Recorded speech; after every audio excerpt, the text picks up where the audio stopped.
cause I'm back again. I'm reloaded. Fool. What up, everybody? Welcome to the library, where the books are kept, and then the books are the stories. My stories, but in this case, our stories. Today's episode of Storytime with T, Crooked Officer. Yes, sir. But as always, before we get started, you know, we always got the pull up. And let's get it going. Say what's up to the people, man. This is my twin brother. What's up, y'all? Storytime with T. T2. Storytime with T and T. TNT, basically. Double Yes, trouble. Yes, sir. Now, always, we started off. If life is twisted and you want to get twisted, get twisted with Twisted Tea's Sweet Tea Whiskey. And as always, man, ceremonial sip.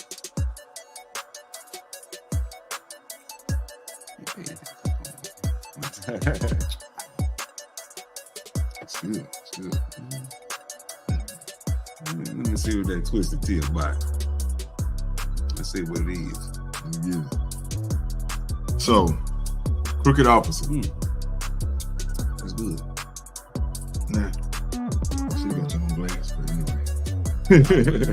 We're born with the same germ. But anyway, man, back in 2009, right? September 2009. Kick it off, twin. All right, September 2009. It was our homeboy Benzo's birthday, man. Shout out to Benzo, man. Yes, sir, all the way to LA. We decided to go out to the southeast side and get out, just stretch our legs because it's his birthday, get out the house, do something, instead of sitting around looking at each other crazy. We head to the southeast side to a sports bar that we all knew about, and they used to play our music because we had a group together, 3D. Yeah. DT Click. Yes, sir. Yeah. And we arrived there, and we get to the spot. We go in, all we had was water. Yeah. We mingling with everybody, the owner, and a bunch of people, because they're from that area we grew up in, the southeast side of Houston. Yeah. They played a couple of our songs. And then, because we got there shortly before the spot closed. Yeah. It closed at 2, but they decided to close at like 1:40 or 1:45. They started opening up the doors and kicking everybody out.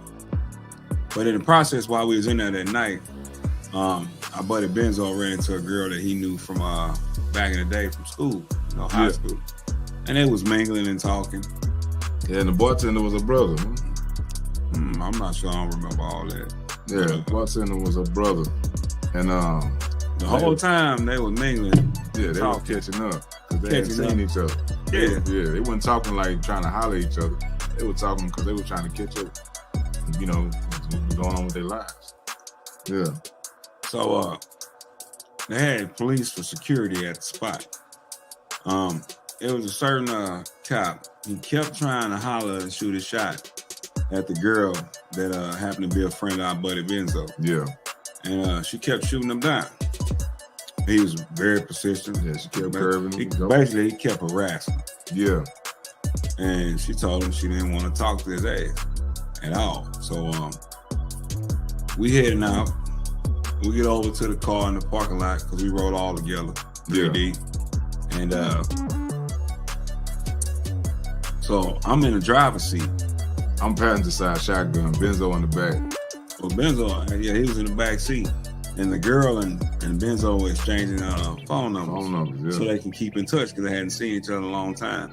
Well, that same cop that kept harassing the female, he came over and tried to talk to her again, and she shot him down again. The next thing you know, he grabbed her by the arm. Yeah, he did grab her. He grabbed her by the arm, man. What are you doing? Arm away from him. He said, "What are you doing talking to that black guy?" Yeah. She snatched her arm away from him, and when she snatched her arm away from him, she flicked her cigarette at him because she was smoking a cigarette. She flicked her cigarette at him. Now we already in our car. We pulling out. Twin driving. I'm shotgun. Benzo in the back. We pulling out. He looks at us. So I walk toward the car and say, "Let me see your ID." And I'm in the passenger side. I say, "Why are you asking me for my ID? That girl the one giving you the problems. She the one threw a cigarette at you. I think you need to talk to her." And then he runs over to the driver's side. Runs up on me. The car's still rolling. Car still rolling, tells me to stop the car, put it in park, and shut it off. And I'm like, nah, man, we ain't doing nothing. We leaving just like everybody else. We getting out of here, man. Nah, you're going to put this car in park. You're going to shut it off. You're going to give me the key. I'm like, man, I'm not doing that. I said, I know the law. Next thing you know, I look up. I got a pistol in my face. Shit, before that even happened, he reached in the driver's side window and act like he was grabbing his He making a motion like he having a struggle. No, he reached inside the driver's side window because I had the window cracked talking to him. I wouldn't put it all the way down. He tried to reach in the window over and throw my car in park. And I'm like, man, what the hell you doing? I moved his hand out the way and I rolled my window up. And I cracked it about that much. I said, man, you can't do that. You can't. That's against the law right there. I know the law. Been there, done that. And then next thing you know, that's when he put the pistol in my face. He said, now you're going to put this car in park. You're going to shut it off. You're going to get out. I looked at my brother and I said, man, everybody put your hands up. Don't move. I said, because these bitches look like they want to shoot us. Well, they came around. They came around to the pad. Another cop came around to the passenger side. When he made a scene, when that cop made a scene, he made a scene to signal all the other cops. Another cop ran over. That's when they grabbed you. They pulled you out and slammed you. Hold on. Before all that happened, they ran up on you on the passenger side. You was already on the ground when they ran up to me. Before they came up to me, that's when I had 8 guns pointed at me. They was talking to you crazy and they was asking for ID and stuff, and you showed them. It didn't get to that point yet. The cops I was still in the car because I was looking at them. The cops had their guns pointed at me. They say, put your hands on the dashboard. Yeah. And I put my hands on the dashboard. And they say, put your hands on the dashboard. And I tell them, I say, my hands are on the dashboard. Put your hands on the dashboard. And my hands on the dashboard. At this time, they had already had you at the car. Well, see, look. I had 8 guns pointed at my head. What I remember is that he asked you for your information. You showed him the military ID. That's after they pulled me out the car. I was still in the car. I was in the driver's seat. That's after they pulled me out the car. You told him, what's the PC? And he's like, what you fucking talking about? He's like, PC, what's the probable cause? We ain't done anything. And you was explaining to them, you military, police, and this and that. And they say, we don't give a fuck. Show me your Texas driver's license. We don't give a fuck about I say, what's your PC? Well, they had the 8 officers had guns pointed at my head. The cop comes up, open the door, pulls me out, put me up against the car. And then, grabs my wallet. I say, my ID's in there along with my military ID.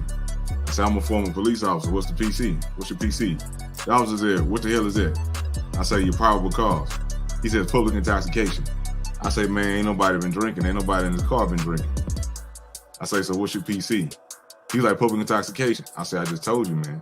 Nobody in this car has been drinking. And so the cop told me to shut up. Told you to shut the fuck up. He said, I watch too much TV. Yeah, and that's when I look back. I said, I'm a former police officer. I've been trained by Corpus Christi PD, Portsmouth, Virginia Police Department.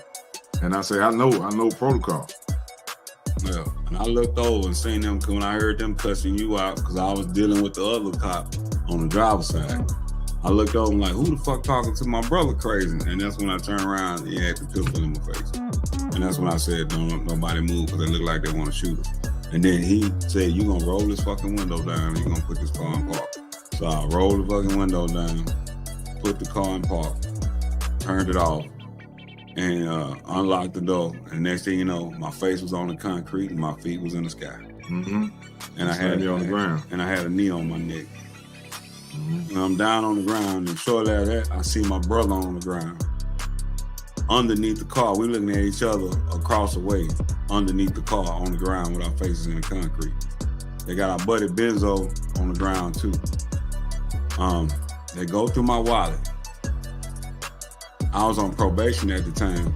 Now, this is 2009. I had been on probation since 2002. I had 10 years probation from 2002 to 2012. Never violated. He goes through my wallet, finds my probation ID, and he has a game plan. That's what I hear. He says this, oh, you on probation? Yep. Oh, this assault on a police officer is gonna stick. Your ass about to go to prison. Yeah. I said, man, ain't nobody fucking touch you. We ain't fucking do nothing wrong. He said, I don't give a fuck. you going to fucking prison. Yeah. This motherfucker grabs the car door, slams his arm in the car door, scratches himself, bites himself on the fucking arm and say, look, you attacked me. I'm on the ground with other officers' knees in my fucking neck. I ain't even fucking resisting. Yeah, I'm being calm. I'm talking to the guy. I heard him say, he said, hey, I'm gonna get you for assaulting a police officer and I'm gonna make you stick. At the same time, too, they got us, they say, where's the drugs and the guns? That's exactly what they said. They said they started tearing the car apart. They pulled the seats out of there. Where's the drugs and the guns at? I say, hey man, everybody black don't sell drugs. I say, I work at the chemical plant down the road. He work on the boats. I say, and my boy Ben, he work in the chemical plant too. I say, everybody black don't sell drugs.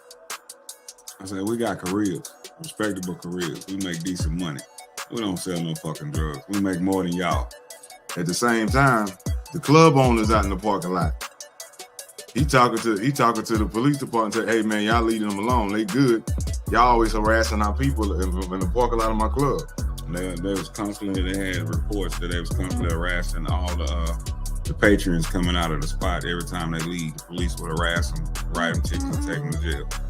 So he was pissed off about that. He witnessed the whole action, as well as many people from the club setting. And the female he was harassing. Yeah. Oh, we're going to get to that too. So they had us on the ground. They tore the car apart, ripped the carpet out of the bottom of the car, the back seats, everything. Everything that was in the trunk was inside the car, even the spare tire was inside the car. They tore the fucking car up, talking about they looking for dope and guns. Yeah. They ain't had nothing. Then they wouldn't tell us why they was arresting us. And when my buddy Benzo, they let him go. And at the time, he was staying with us. And they wouldn't let him drive the car home. They wouldn't let him take the car. They had the car towed. And they took us down to Pasadena City Jail. And we get to the city jail. I'm mad as hell. I done already dealt with the police. I got 10 years probation already for full bullshit and fuckery. So I ain't scared of the police. I already know what it is. So I'm telling them, like, where's our fucking phone call at? We need to make our phone call. You know what they told us? You ain't gonna get no call. You watch too many fucking movies. Yeah, they said that. They say you watch too much fucking TV. That's in the movies. You don't get to make a fucking phone call. Shut the fuck up. I say, all right, bitches. I say, bring me out of this fucking cell. I'll get one of you bitches, and one or two of you bitches. And it was a black officer that was inside the precinct, sitting there watching them treat us like shit. And I'm hollering at him like, hey, man, you just gonna let them do this shit to us? You gonna stay there and do it? He wouldn't even fucking look our way. Man, like, fuck you too, old pussy. I was like, scared to do the right thing. So they separate us. They take us to the jail. They separate us. They got me in one cell. But I'm on one side of the jail. They got him in another. But we can still hear each other. So we hollering down the hall and talking to each other. Shit, they put me in. They put some dude in my cell later on. Some dude that was like a regular. He knew all the police officers by name. And I think the dude just went to jail so he can get a meal. But I had me nothing by myself. So that game plan was to separate us. And what they did, our homeboy Ben, he notified our family and told them what happened. Mm-hmm. So our family came to bail us out. They switched me, like I said, they separated us. I was in a separate cell. When our family came to bail us out, they told our family that I had already been shipped off downtown to Harris County, the big jail. Mm-hmm. And I wasn't there when they was actually hiding me on the other side of the jail. So my family only got the bill. Yeah, it was a friend. Thanks. Shout out to Melinda. Yeah, Melinda Franklin. Shout out to Melinda. So, cause she was there too. Yeah. So, Swin was the only one that got bailed out. Yeah, and the next day they let me. Before that, man, that place so damn nasty. I couldn't use the restroom. My body wouldn't let me. I wouldn't eat the food because it looked like slop and throw up. I refused to eat. The next day, man, they let me go. They give me a piece of paper saying what I was in there for. So it says failure to show ID. At no point did I fail to show my ID. I cooperated. You know what I'm saying? I told the police, I say, so what is it, man? Is it public intoxication or is it failure to show ID? And he was like, man, just get your ass up out of here. You know, so I leave with my family. And then I find out later that my brother, because I was trying to talk to him later on that night and I didn't hear his voice no more. You know? Then I found out that he did eventually get shipped out to Harris County. No, I was still there when you was gone. I'm talking about later on. I didn't get shipped to Harris County until like 3 days later. That's what I say. Later on, I found out you got shipped. Yeah. So 3 days go by. I'm still in Pasadena City Jail. My brother at the house. I don't even know what happened to him. I didn't even know he was home. I get sent up in the paddy wagon in downtown Harris County. I get there. They put me in a holding tank, book me in, and that's when I find out what I'm getting booked for. So we didn't get to make no phone calls. They wouldn't tell us what we was getting charged with. I got charged with assault on a damn police officer who I never fucking touched. Yeah. So they over there looking at me crazy. Oh, you like to put your hands on police? I'm like, all right, I'm gonna have a fucking hell of a time. These bitches gonna try to fuck with me and rough me up because this bitch lied. So they put me in a holding cell. I sat there for about 2 more damn days before I actually got a chance to make a phone call. Yeah. And then that's when my family finally found out where I was. And then it's funny, when they was processing me, it's not funny, it pissed me the fuck off. I had never been to Harris County Jail in my life. Now here I am, it's 2009, we 30 years old. Mm-hmm. Right? Yeah. I'm at processing. They ask you all the questions about your health information, your health history, and this and that, how you got any sickness or health, you taking any medication, this and that. And I'm like, no. The dude tell me, it's a white guy. He go, quit acting like you ain't never been here before. I say, I ain't never fucking been here before. Never been to fucking this jail in my fucking life. And he tapped the other white dude on the shoulder that's sitting next to him, in the booth next to him, through the thick glass. So listen to this, man. This dude said he ain't never been here before. So they get to looking up on the computer. They're like, oh, he's right. He ain't never fucking been here before. Well, welcome to Harris County. You here now. And they just bust out laughing. Made me feel like, they feel like all black males supposed to be in jail or either been in the system or been to jail. Yeah. That right there pissed me off. Next thing you know, I get sent back to the holding cell. I sat there for another 48 hours before they booked me and stripped me butt naked, put me in an Orange County suit with the Kung Fu shoes, and take me upstairs. All right. My family comes, bails me out of Harris County. Yep. I get out, go home. These bastards then scheduled me for court that following Monday following Tuesday, because Labor Day fell on that Monday, which was a holiday. And it was the weekend when I got out. Mm-hmm. You can't get a lawyer over the weekend, and you damn sure ain't gonna get one over a holiday. And they scheduled a court date for that Tuesday morning. So me and my brother ride together to the courthouse that Tuesday morning. So as we get in the courtroom, my name is the first name they called on the fucking list to come up. Gerald Swin, blah, blah, blah, being charged with assault on a police officer.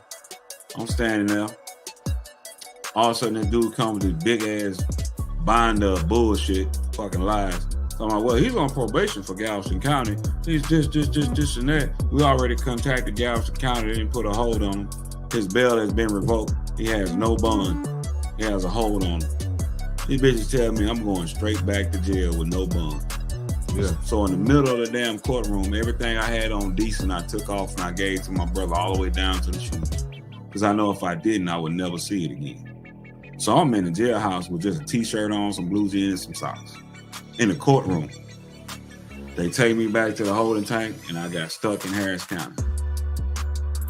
Yeah. Now, my brother and my family, they reach out to a lawyer that helped me out once in 2007. His name was Surf. Last name Surf. They rehire him. Trash in the motherfucker. Sorry, bitch.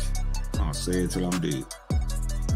This bitch pays me a visit in the jail cell in the county and tells me, did you touch that cop? Did you touch that fucking cop? I said, man, I ain't touch that fucking dude. So what'd you say to him? I ain't say shit to him. We ain't do nothing to that fucker. He said, you should have kept your hands to your goddamn self. Shut the fuck up. I said, man, who the fuck you working for? you working for them? Because obviously you don't believe me. So I told my family after we had that visit, I said, you fired that motherfucker. This is also what happened. So we at court. We go to court. All right, he goes in there. He talks to the other lawyer. Right? Talking to the prosecutor. He comes out, which is another lawyer. He comes out and said, yeah, they know he didn't do anything, but they want to offer him 3 years. I say, man, he didn't do nothing. He's innocent. I said, you just said yourself. They say they know he didn't do anything, but they're trying to give him 3 years in prison. I said, man, who you working for? So the dude, man, he raised his voice. God damn! I said, man, who the fuck you? Who you yelling at, man? You work for me.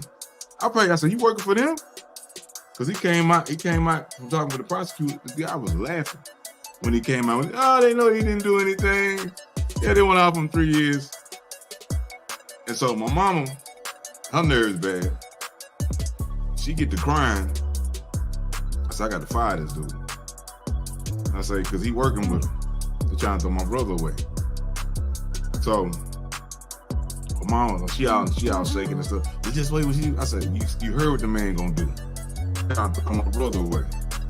So at that time, man, I remember seeing the National Action Network, Al Sharpton on TV. So I reach out to the National Action Network. The National Action Network gets my information, tell them the story about what's happening. They say, yeah, we got people in your area. We got about 4 super lawyers in your area. I will reach out. So they find a super lawyer. He's like top 10 in the country. Civil rights, been all the way to the Supreme Court and won, all kinds of stuff, man, out of Galveston. And they tell me it's gonna be pricey. I say, I don't care. So they put me with this cat out of Galveston, and they walk me through how to fire a lawyer. Because you just can't fire your lawyer. There's a process to it. Yeah. And it's a proper way to do it so you can get your money back. So they walk me through properly firing his lawyer and getting the money back that we spent. So after he get fired, he come pay me a visit and told me I hope he fucking rot in jail. So next time we go to court, super lawyer shows up. He comes in. Black cat. Yeah. Anthony Griffin. Mr. Griffin. The man so cold they took his license away. Man, he comes in the courtroom. He gets quiet. Everybody in this courthouse know this man. They know he a dangerous black man. He comes in, it's quiet. They start other lawyers start with like, who's he here for? Who's he here for? Now this lawyer sir is in the building because I just let him go. You know, he came up to say that he was no longer representing my brother. He sees Anthony Griffin. Said, who's he here for? I said, that's my lawyer right there. That's my brother lawyer right there. How you go? How can you afford him? I said, ain't none of your goddamn business. That's my lawyer. So, man, from that point on, that dude was fine, and we get things moving with Mr. Griffin. This whole time, man, before that, when I went to go meet Mr. Griffin, his fee starting off at that time for me was 20 grand. He said, it can cost you 20 grand. I didn't have 20 grand. But I looked that man dead in his face and told him that, yeah.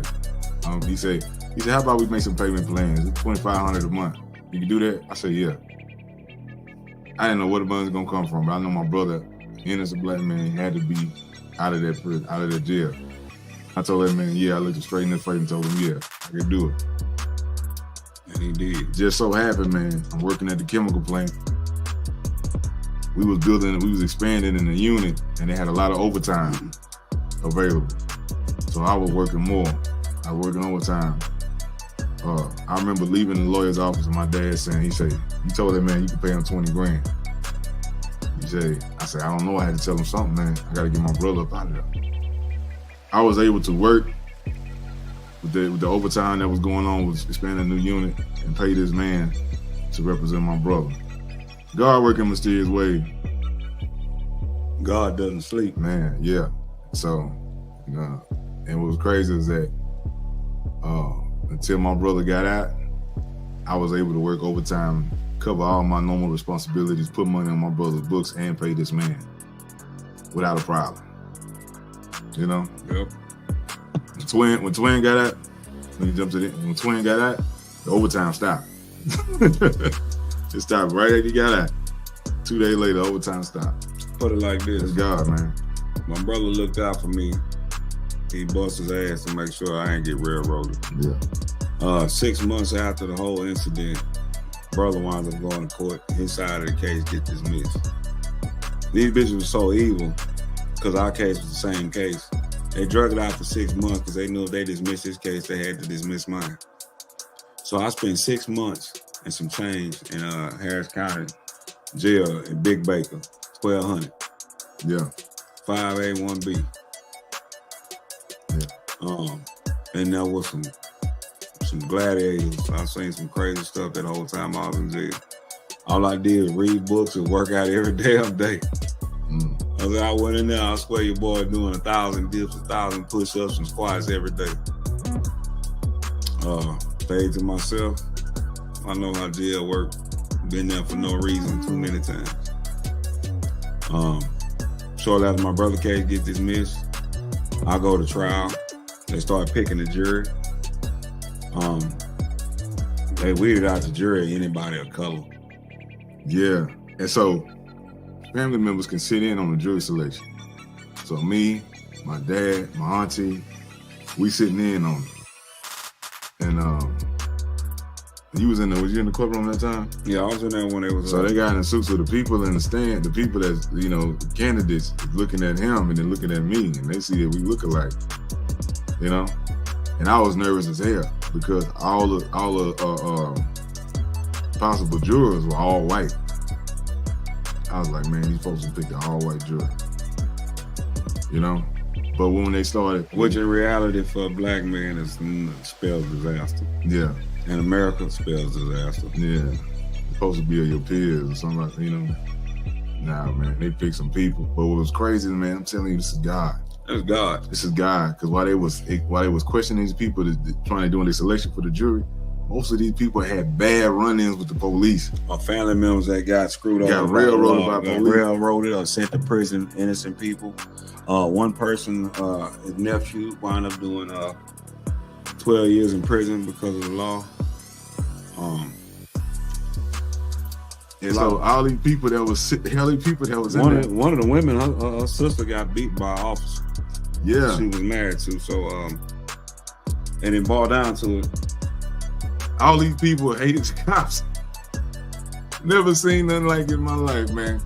I never seen, they was having a problem because all these white people didn't like the cops. They had horror stories. It tripped me out. I said, man, can't be nothing but God. So the jury started asking, well, who's the victim in the case? If the victim is a cop. Yeah. I said, I'm not gonna believe nothing he says anyway. Yeah. So the people was reading between the lines. They seen something was fishy.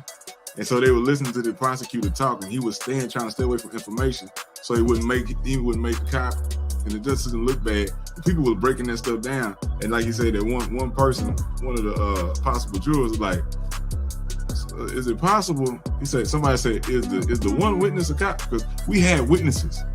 Now check this out. We had something. There was so many people that was from the parking lot that witnessed what happened, that came in, that we made contact with. They didn't want none of them people to come in court.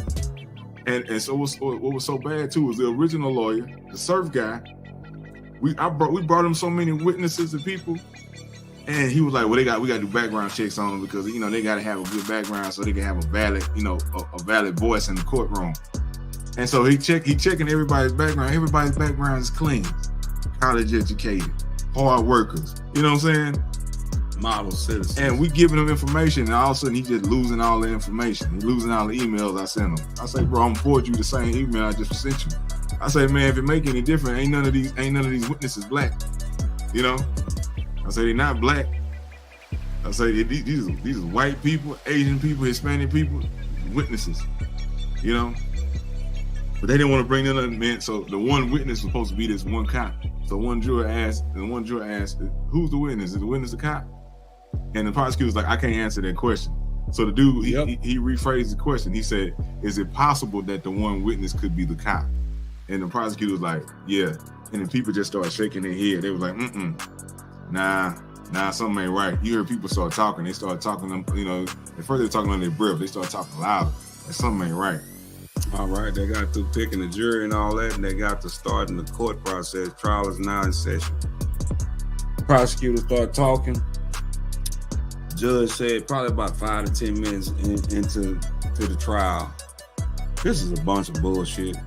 Case dismissed. Before that, he called a lunch break. He called a recess. He said, we're going to break for lunch. So me, my auntie, and my dad, we go to the spaghetti house downtown Houston. We come back, and they tell everybody we sorry for wasting y'all time.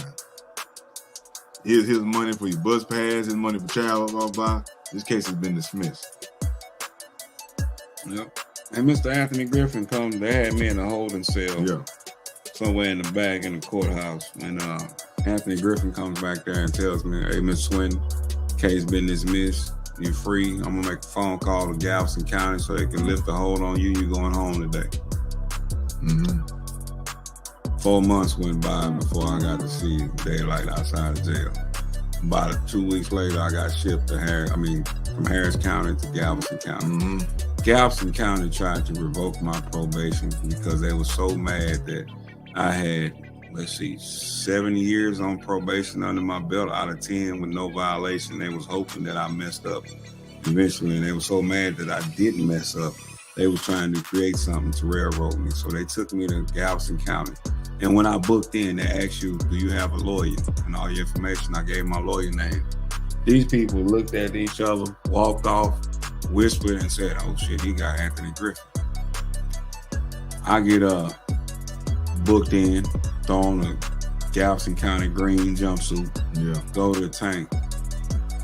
I'm trying to figure out when my court date is so I can get released, get up out of there. I sent a request form to find out the information. Galveston County responded to my request form, and they said, until you fire your lawyer, Anthony Griffin, and get request public counsel or public defender, you will not get a court date. That's what they told me. They told me I was going to sit there because of the lawyer I had there. Until then, they were not going to give me a court date. So I sat there, I was mad as hell. I was depressed because here I am. I'm already in jail over half a year for something I didn't do. And now they're trying to railroad me, revoke my probation, and send me to prison because I beat a case. That's just how the justice system works. They don't make money off of you getting off and getting free. They make money off of locking your ass up. It's modern day slavery. It was designed anyway to put black people back in prison when slavery was abolished. I'm in Galveston County, so I'm mad as hell. About 4 months and some change went by, man, before they released me. I basically did 10 months, almost a year in jail for nothing. I got released. I went and seen my brother almost every other day. I kept money on his books. Man, my brother made sure I was straight. I had like $100 on my books, like if it wasn't every week, every other week. I didn't go without while I was in there. Man, this how much people love us, man. People from high school were showing up, man, visiting. You know what I'm saying? People came to visit me I didn't expect to visit me. I was getting visits damn near every day, if not every other day. And I thought it was family. And then it would be people that grew up with us that knew that my character and my person, I was a good person. I didn't get in trouble. When they heard what happened to me and I was in jail, they couldn't believe it. So they had to come down and come check on me because they know I'm not that kind of character. There was no reason for me to even wind up in jail. Me and my brother wasn't the type of people to get into actions to draw attention to ourselves or get into criminal activity. We wasn't no squares, but we wasn't stupid. So in Harris County, when you visit somebody, they in this cubicle and they got glass and phones. You can see the person and talk to them. You know what I'm saying? But in Galveston County, it's all video. It's all through a TV screen. It's a TV screen. They got these little booths with little TVs and a little phone. And you can't see the person, you just see them on the screen. And so, man, I would talk to my brother and to keep his spirits up, man. I'd freestyle with him. I'd crack jokes with him. Should play beats to me over the I played beats from my cell phone. Through the TV, had the whole tank rocking to us, to him rapping, us reciting songs that we did. Man, keeping his spirits up. You know what they say? Hey, you need to cut that out. Anytime they hear the people laughing or smiling, hey, you need to cut that out, or you ain't gonna be able to have no visitation. We're gonna cut your visitation short. Yeah. So yeah, man. Because they monitor everything, they listening and watching. If you had, I put it like this: if you had any valuable information from your lawyer, they tried to make sure they retrieved it, that you couldn't use it. And if your lawyer, you had a good lawyer, they hide you. They hide you in the jail system, talking about they can't locate you. They don't know what jail cell you in. Mm-hmm. So you miss your lawyer visits and your family come visit you, they can't see you. Yeah. They do that all the time. And they know, family know the way you act, but they try to make sure that you don't get no access. Hey, tell them about the one Mason brothers with the Mongols. Oh man, it was a Mason dude in there. They called him a lawyer. He was real smart on law. He was in some big old scandal. I think FBI, CIA was involved. This dude walked around Harris County free all day long like he wasn't even in jail. He talked with the head sheriff on the floor and everything, shook hands and all that, did their little weird handshake and all that stuff. This man walked around like he was free all day long. And his visits, when his wife showed up, instead of 20 minutes like everybody else's, it was 3-4 hours. His wife would bring him food from home. He didn't have to eat jailhouse food. He ate regular food. Mm-hmm. And would sit in the office with the sheriff down the hallway, chop it up, and shoot the shit with him like he was free. Mm-hmm. I seen him do. But he took a liking to me because I was quiet and I wasn't in the dumb stuff.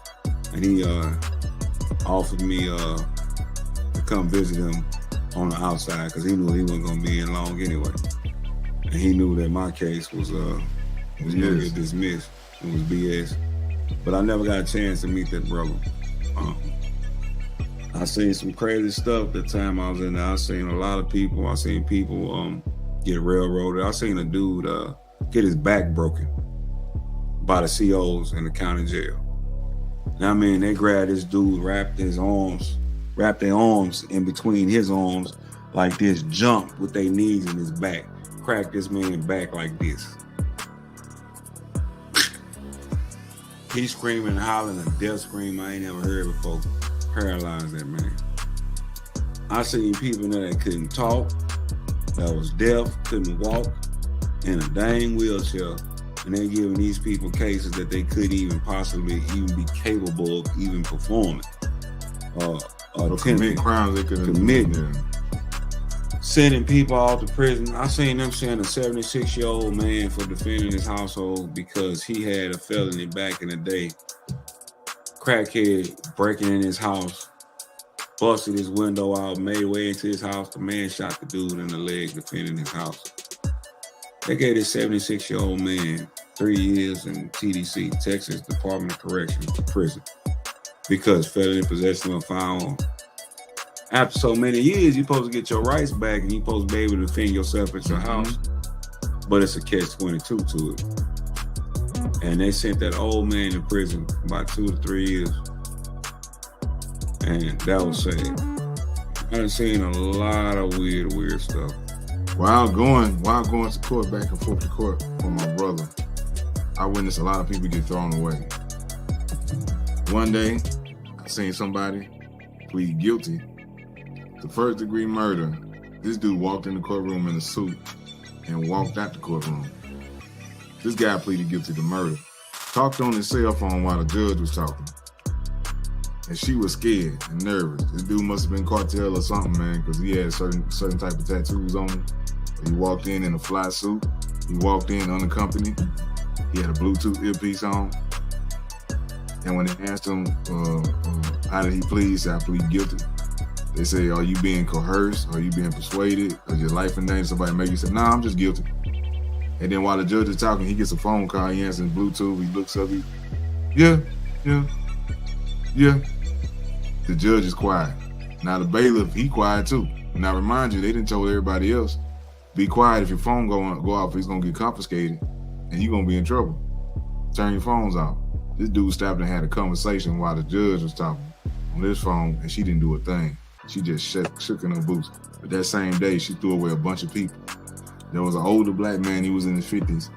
He had stole some lunch meat at the grocery store because he was hungry. He got 5 years. For lunch meat. For lunch meat. There was a young white dude, 20-something years old, high on drugs, weed, cocaine, meth, in the car. Grand Theft Auto, 3rd time.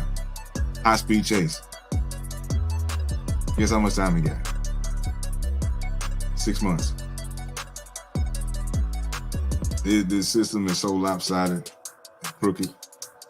There's a little dude from my neighborhood that lived in an apartment complex that we lived in when I first got in trouble and got that stupid 10 years probation. His name was Peanut. He was from Lamar, which is over there by Texas City, Galveston County. He was in there when I was in Galveston County.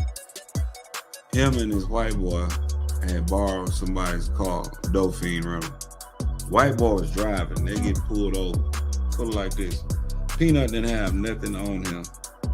The white boy bond was $10,000. Peanut was $250,000. And he wasn't even the person driving. He was in the passenger seat. You already know you pay what? 10% on the bond.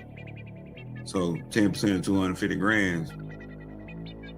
What? 25,000. Mm-hmm. All right, the white boy bond was 10,000, so he only had to come up with $100. No, $1,000, yeah, $1,000. The white boy was out. Peanut was sitting in there. He got railroaded.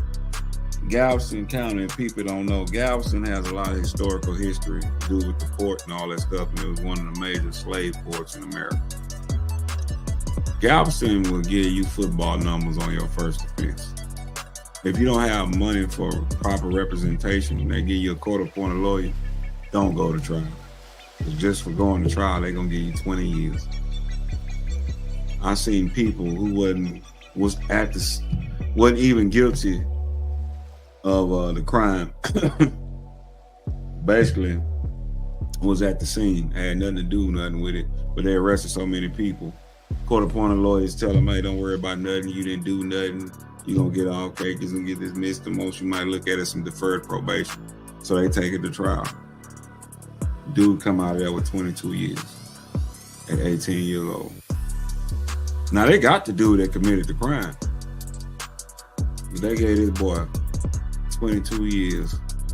First time ever been in trouble in his life. Was a straight A student, good kid, never been in trouble at all. That boy come back from that courtroom. He didn't speak. He just lay there in his bunk and cried silently. About 5 days later, lights come on early in the morning, about 4:30, 5 o'clock. He gone. He done got shipped to prison already. And he was no bigger than a tweed. So you know he was breakfast when he got there. Breakfast, lunch, and dinner when he made it to jail. His spirit was already broken. I've seen old men.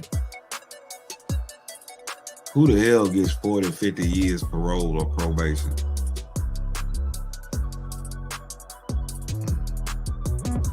Your parole and probation sentence is longer than your lifespan. I done seen some of the most messed up things in my life in that place, man. I don't wish that on nobody. That they call it the jungle, the battlefield, where gladiators go. If you ain't ready to battle, you're not gonna make it. You're gonna be lunch for somebody. The wolves is lurking. Yeah. I don't wish jail on them. If you ain't built like that, don't take your ass to jail. And that's for real. You ain't built like that, you're not gonna make it. I done seen people get their wig split. I'm talking about stump so hard on the concrete in them tanks, their head bouncing off the concrete like a basketball. Blood just flying everywhere like somebody squirting ketchup everywhere. It's a dirty system, man. It's a dirty world.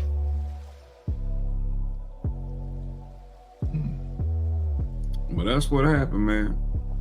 Made it up out of that situation. Tell them the story about that, the day you got out. Oh, they were how crazy and weird that was. I didn't even know I was getting released. They called me Gerald Swin, ATW. Man, I grabbed what I had on. All that bullshit that was in the jail cell. I gave it to somebody decent that didn't have no money, no visits or nothing. Went and processed out, got my regular clothes back. Apparently somebody had sent me $120. I got out with $120 on my books I didn't even know about. Walked down Broadway, Main Street in Galveston, to the closest store, was a racetrack gas station. Went cashed my little $120 check. I bought me a pack of cigarettes, a bag of Doritos, and a Sprite. I called my family on the phone, on the payphone that was at the gas station. And my mother, she thought I was just making a regular call from the jail. She wasn't really paying too much attention. I told her to come pick me up. She's like, what you mean come pick you up? I say, I'm free. Come get me.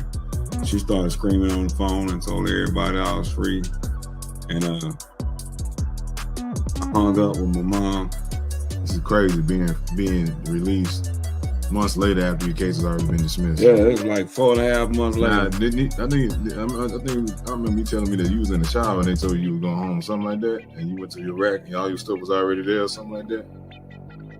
No, it wasn't. I had to go to the process and get my clothes from the bag. But I came here.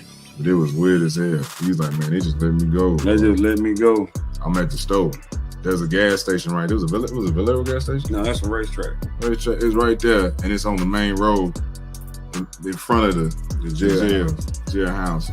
He was like, man, I'm up here at the gas station, man. They just let me go.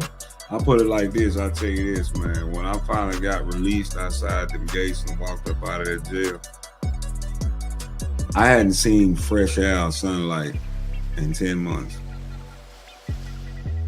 I hadn't had clean water. Now, granted, I showered and washed my ass 2-3 times a day because jail is nasty. It is nasty. You can catch a whole bunch of diseases in jail. Just from the conditions. I cried, man. I cried like crazy. When I took my first breath of fresh air and looked up at the sun and the clouds, and the seagulls was flying over because, we in Galveston, right there by the water, the island, right by the Gulf of Mexico. Now, he called home. I called the lawyer and then said, just let him out.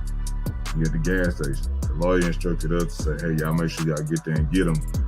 He say, be on the lookout. Somebody may come up to try to create a scene to try to make him go back in there. So I told him to call, bro, watch up. If anybody try to start any shit with you, man, just avoid them. Just avoid them. We on our way. Man, went up there, man, we picked him up, man. Everybody cried. Took our asses home. And then jumped in that minivan and got on the highway. Mm-hmm. Yeah. And the funny part is, it ain't funny. I keep saying it. The messed up part is, that whole 10 months I spent in jail for no reason, Galveston County said it didn't count toward my probation, which I only had so many years left. By that time, it was 2010. I had been in jail from September 2009 to the summer of 2010. Mm-hmm. And they said that all that time I spent in jail didn't count toward my probation at all and didn't eat up my probation time, which in reality, that jail time should have ate up the remaining years I had on probation. I should have been released. They said, nope, you're going to do the remaining 2 years that you have left on probation. And what they did, locked me up every Christmas around Christmas time. And then my last probation appointment, they snatched me up and tried to say I owed them $3,000, 800 hours community service, and tried to lie and say I failed like 2 or 3 drug tests, knowing damn well I don't never do drugs. Mm-hmm. So they made my life hell for a decade just because I wasn't a common criminal. Because I was a good person. The system is designed to railroad good people. Yeah, it's crazy though, man. It's crazy because we know people, or know other people that do stuff all the time. They be home the same day. It's like they don't want them. They want the people that got good jobs, got income, got family that care about them, is gonna spend money to make sure they safe. They ain't worried about the dude that don't mind going to jail. They ain't worried about him. Yeah, they want the dude. They want the dude who got a whole bunch of losers.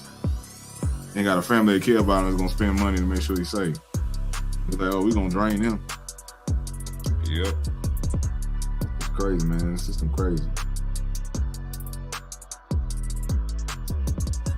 It's crazy though, man. Cause like before that situation, we had some stuff that happened. You know, we had some running with some bad cops before. I remember being a kid and the cop approaching us. We walking from the park, and it's a mixed group. Our group has always been mixed. Our clique has always been mixed. You know, black, Hispanic, Mexican, El Salvadoran, Dominican, you know, Honduran, you know, Vietnamese, brothers from the islands. Our group was always mixed. Yeah. Rainbow Coalition. Yeah, man. Even white people in our clique, man, we just, man, use our friend. And so we walking from the park one day after playing basketball, and these cops just roll up, man. These two white officers roll up. They stop us. They hit their sign, man. Get out the car, throw us up against the fence, slam us up against the fence, tell us that we fit the description of two white men that's on a bicycle robbing houses. Now, how crazy is that? A group of brown and black kids fit the description of two white men robbing houses on a bicycle. They pushed my boy Hector face in the gate. Slammed one of us on the sidewalk. You know, told us our ass was grass, but they saw us again, and they took off. Yep. One time the cops stopped us. We were playing basketball at the elementary school that we attended. We no longer attended because we was in junior high, but everybody played at the basketball court. Yeah. We used to go there all the time because they had 9-foot, 8-foot goals. We get our dunk on, you know. We was running full court on logos. Yeah, so me and my brother go there. At this time, we 12 years old. Police officer runs up on us, asks what we doing here, why we trespassing. We say, man, we just playing basketball. We say, how old are y'all? We tell them we 12. We say, ain't no way in here, y'all 12 years old. Didn't believe us. Threw us in a cop car, asked us where we live, drove us to our address, knocked on the door. Our mother and our father is home. They're all hysterical because the cop got us. And the cop asking our parents to produce proof that to show our age that we were 12 years old. From that day on, my parents like, we need to get y'all some identification to keep with y'all because another situation like that, they hope it didn't happen again. Due to that fact, man, our parents was real strict. They never let us hang out outside past sundown. Past the street lights coming on. Now, our man, even with that crap happening as a kid, you know, I really didn't kind of look down on cops. And then, like I said, I was in the military. You know, I was certified with the Portsmouth, Virginia Police Department.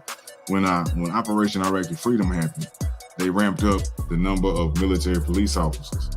And I was going on my short duty as a military police officer. So they needed to open more schools because the war had started.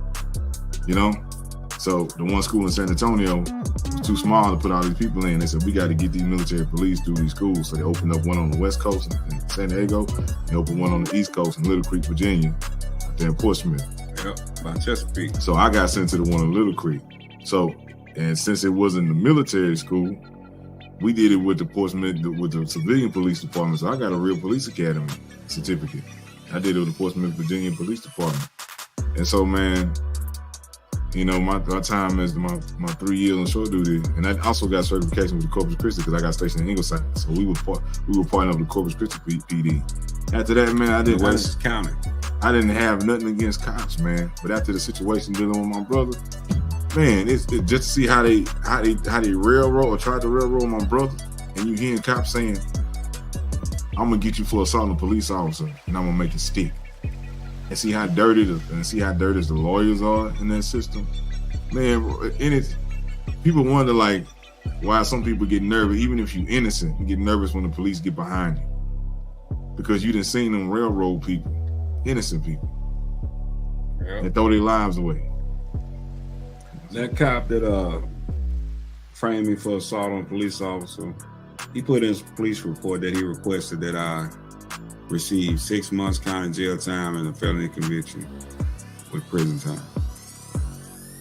So when the case got dismissed, granted, I had already been in the county jail 6 months. The man bust out laughing. He said, well, okay, he got dismissed. I still got what I wanted. He still spent 6 months in the county jail anyway. So he was satisfied with that. Because in the real world, you wind up going to jail in this country, a brother in this country, 6 months, you done lost everything. Everything. You no longer got a job. You no longer got a house. You probably ain't got no girl if you had one. Your family probably in a bind because you the breadwinner or you the provider for the household.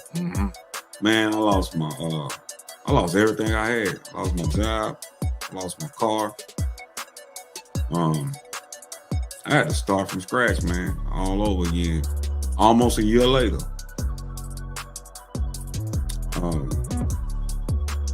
That was the only year I wasn't on the water.